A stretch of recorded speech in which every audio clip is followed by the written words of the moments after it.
डकी भाई की गिरफ्तारी पर मारूफ टिकटॉकर नदीम मुबारक और नदीम नानीवाला ने अहम इंकशाफात किए और ये इंकशाफात उन्होंने 24 न्यूज़ के डिजिटल प्लेटफॉर्म RTS विद 24+ पर किए हैं।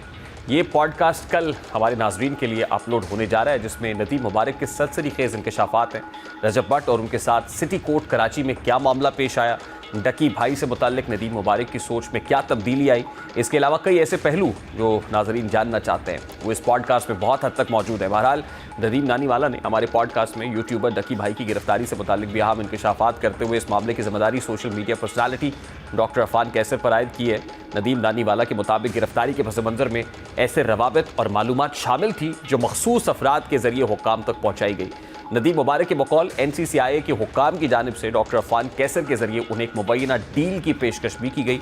उनका दावा था कि डॉक्टर अफान कैसर ने वो लिंक्स और मालूमात फराहम की जिनकी बुनियाद पर डकी भाई के खिलाफ कार्रवाई अमल में आई और यही अनासर गिरफ्तारी के फैसले में मौसर साबित हुए। अब तक टिकटॉकर नदीम नानीवाला ने यह दावा किया है कि उनके पास डॉक्टर अफान कैसर के खिलाफ शवाहिद मौजूद हैं जिन्हें मुनासिब वक्त पर मंजर आम पर लाया जाएगा।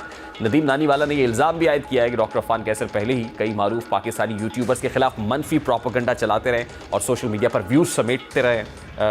उनकी तनकीद को जरिया बना के व्यूज़ समेटे गए और इस मामले का एक अहम पहलू ये भी है कि अगर वाकई सोशल मीडिया पर मौजूद मवाद या रवाबित किसी कानूनी कार्रवाई की बुनियाद बनते हैं तो ये सवाल पैदा होता है कि ऐसे मवाद की जाँच, तस्दीक और सियाक़ो सबाक़ को किस हद तक मद्देनज़र रखा जाता है।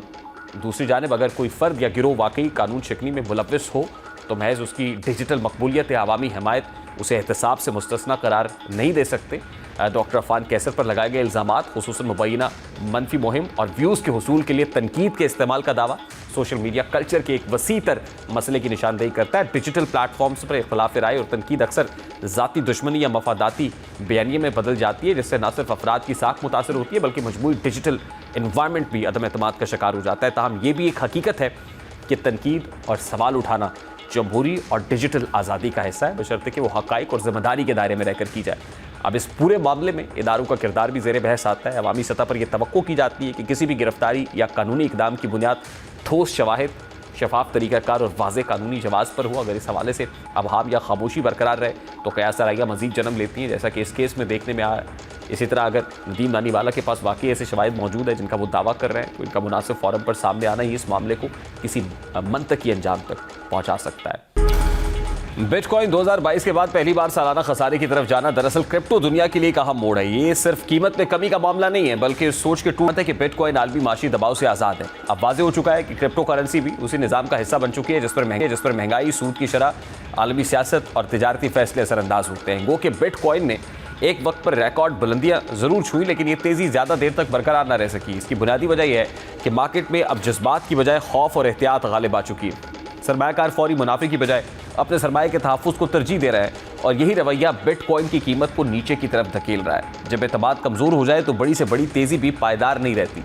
अक्टूबर 2025 के बाद बिटकॉइन का मुसलसल दबाव में रहना यह साबित करता है कि आलमी गैर यकीनी सूरत हाल ने सरमायाकारों को दिफाई पोजीशन पर ला खड़ा किया है। चीन और अमेरिका के दरमियान तिजारती कशीदगी, टैरिफ से मुतालिक फैसले और जियोपॉलिटिकल तनाव ने रिस्क लेने की सलाहियत को कम कर दिया है। ऐसे हालात में सबसे पहले वो सरमायाकार और सरमायाकारी मुतासर होती है जो गैर यकीनी और उतार चढ़ाव से भरपूर हो और क्रिप्टो उसी ज़ुमरे में आती है।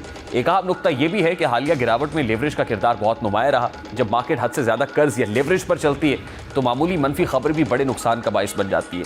यही वजह है कि बड़े पैमाने पर लिक्विडेशन देखने में आई जिससे कीमतें मजीद दबाव में आई। इस अमल ने साबित कर दिया कि क्रिप्टो मार्केट अभी मुकम्मल तौर पर मैच्योर नहीं है। अहम पहलू यह भी है कि अमेरिका में क्रिप्टो दोस्त सियासी क़यादत से वाबस्ता उम्मीदें भी वक्ती साबित हुई क्योंकि जैसे ही ट्रंप इंतजामिया की जानिब से आलमी तिजारत और टैरिफ से मुतालिक सख्त फैसले सामने आए तो ऐसे में क्रिप्टो समेत तमाम रिस्क एसेट्स दबाव में आ गए, जिससे यह पैगाम मिला कि सियासी बयानात मार्केट को वक्ती सहारा तो दे सकते हैं लेकिन तवील मुद्दत समत का तयन हमेशा माशी फैसले ही करता है। सबसे वाज़ेह तब्दीली यह भी है कि अब बिटकॉइन का रवैया अमरीकी स्टॉक मार्केट से मिलता जुलता हो गया है। जब स्टॉक नीचे आते हैं तो बिटकॉइन भी दबाव में आता है और जब मार्केट में एतमाद बहाल होता है तो क्रिप्टो में भी बेहतरी दिखाई देती है। ये इस बात का सबूत है कि इदारा जाती सरमायाकारों की आमद ने क्रिप्टो को मेन स्ट्रीम फाइनेंस का हिस्सा बना दिया है। अब मजमूई तौर पर बिटकॉइन का सालाना खसारा किसी खात्मे का ऐलान नहीं बल्कि हकीकत पसंदाना मरहला है। ये वक्त सरमायाकारों के लिए जज्बात से निकलकर समझदारी से सोचने का है। अब क्रिप्टो में कामयाबी का दारोमदार शोर, अफवाहों या सियासी नारों पर नहीं बल्कि आलमी मईशत को समझने, रिस्क मैनेजमेंट और तवील मुद्दत हिकमत अमली अपनाने पर होगा।